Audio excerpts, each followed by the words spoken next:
L'association des épouses des anciens chercheurs de l'université Alassane Ouattara aux côtés des enfants du centre d'observation des mineurs de Bouaké. Les mains chargées, les membres de cette association leur ont offert des vivres et non-vivres, donc composés essentiellement de repas chauds et froids et de produits sanitaires. Un geste à travers lequel les membres de l'association expriment leur compassion et le confort à ces pensionnaires. Nous sommes des mères et nous avons pensé à nos enfants qui sont derrière les barrières. Donc nous sommes venus aujourd'hui leur apporter notre affection.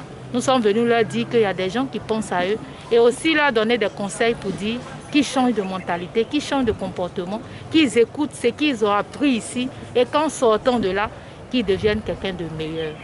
Ces enfants parfois commettent des actes tout simplement parce qu'ils ont bénéficié d'une carence éducative ou parfois même d'une carence affective. Et c'est cette affection-là que cette association est venue nous apporter. La prise en charge des mineurs en conflit avec la loi n'est pas l'affaire d'une seule personne, c'est l'affaire de tout le monde. Parce que ces enfants, s'ils ne sont pas encadrés, constituent un danger pour eux-mêmes et constituent un danger pour la population. Cette rencontre a été une occasion pour prodiguer des conseils aux enfants. Les âmes généreuses ont été également invitées à soutenir les mineurs en vue de leur bien-être social. L'association des épouses des anciens chercheurs de l'université Alassane Ouattara a un an d'existence et compte plus de 30 membres. Elle œuvre pour l'épanouissement des enfants, des jeunes et des femmes.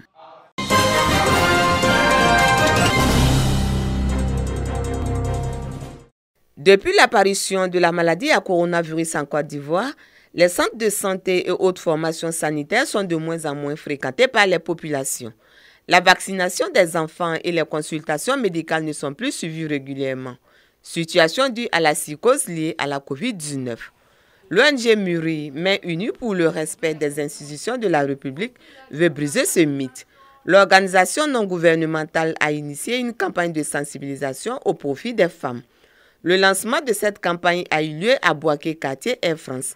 Il est question d'expliquer le bien fondé de la fréquentation des centres de santé. Nous sommes en temps de pluie, le paludisme sévit, il y a la polio, il y a plusieurs autres maladies telles que le choléra. Alors pour éviter tout cela, nous avons décidé de sensibiliser avec les agents de santé que vous voyez pour que les gens viennent se faire vacciner. Pour la réussite de l'opération, plusieurs ménages du quartier ont été visités. Une action sociale accueillie avec satisfaction. Je vais toujours à l'hôpital quand l'enfant ne se porte pas bien. Je dis merci à ONG Muri d'avoir sensibilisé. Je demande à mes soeurs, ils n'ont qu'à sortir pour aller faire le vaccin des enfants. Et ceux qui sont enceintes aussi n'ont qu'à sortir pour faire les vaccins.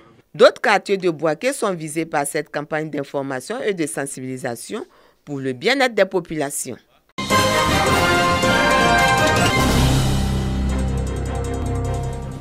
Krignaravogo, village de la sous-préfecture de Koni dans le département de Korogo.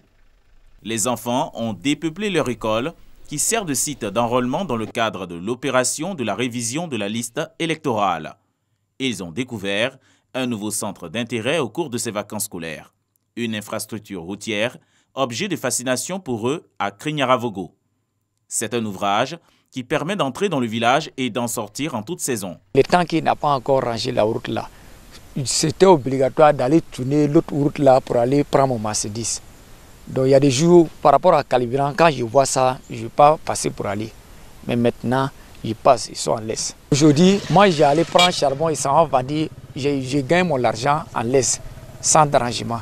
Avant que nous arrivions à Krignaravogo, nous avons reçu écho que les pistes ou encore les routes qui menaient à cette zone étaient impraticables. Mais la réalité sur terrain nous permet aujourd'hui de dire que ces routes-là sont plus ou moins praticables. Les difficultés d'accès au village de Krignaravogo sont aujourd'hui des anecdotes que racontent les populations de cette localité. Agriculteurs pour la plupart, et qui, faute de routes praticables, peinent à sortir leur production des champs vers les zones de production, notamment la sous-préfecture de Koni et Korogo, chef-lieu de département.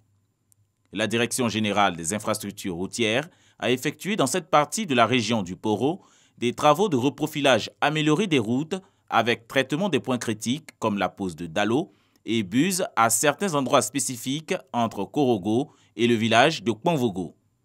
Il y a été construit ce que les populations appellent un pont.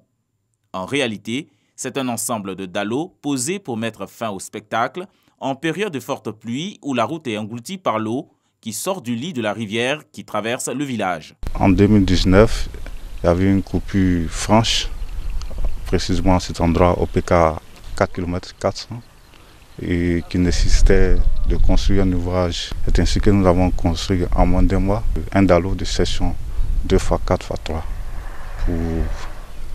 pour résoudre ce problème dans l'urgence. C'était dur, on passait par Koka pour aller à Korogo. Même si quelqu'un est malade, on passait par Koka jusqu'à pour aller à Sowo pour aller le soigner.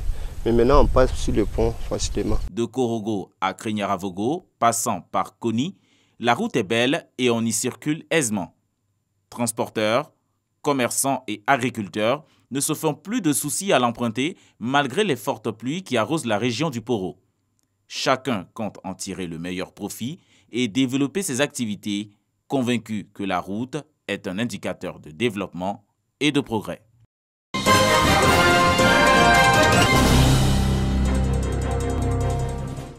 Boaké, quartier Koko, des engins lourds en plein travaux. Il s'agit de la réhabilitation de la voirie. Du bitume pour une meilleure fluidité routière. À l'image de ce quartier, c'est l'ensemble de la ville de Boaké qui bénéficie de plus de 50 km de bitume. L'action est à mettre à l'actif du gouvernement. 3 types de travaux.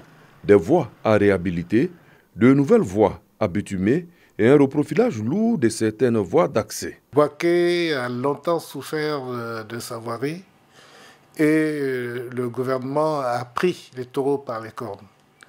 Et donc ce programme qui se déroule aujourd'hui vise à remettre Boaké à un niveau de satisfaction au niveau de sa voirie. Ici, au quartier Kennedy, les choses avancent bien. Le quartier bénéficie de nouvelles voies à bitumer. Il faut dire qu'à Boaké, ces travaux sont inscrits dans 4 chapeaux. Le premier est intitulé « Projet de bitumage urbain », 17,8 km du gouvernement. Le deuxième est le projet de voirie Kokan, financé par l'État de Côte d'Ivoire. Il est de 3,2 km. Le troisième, le projet PEC, financé par l'État de Côte d'Ivoire et la mairie de Boaké.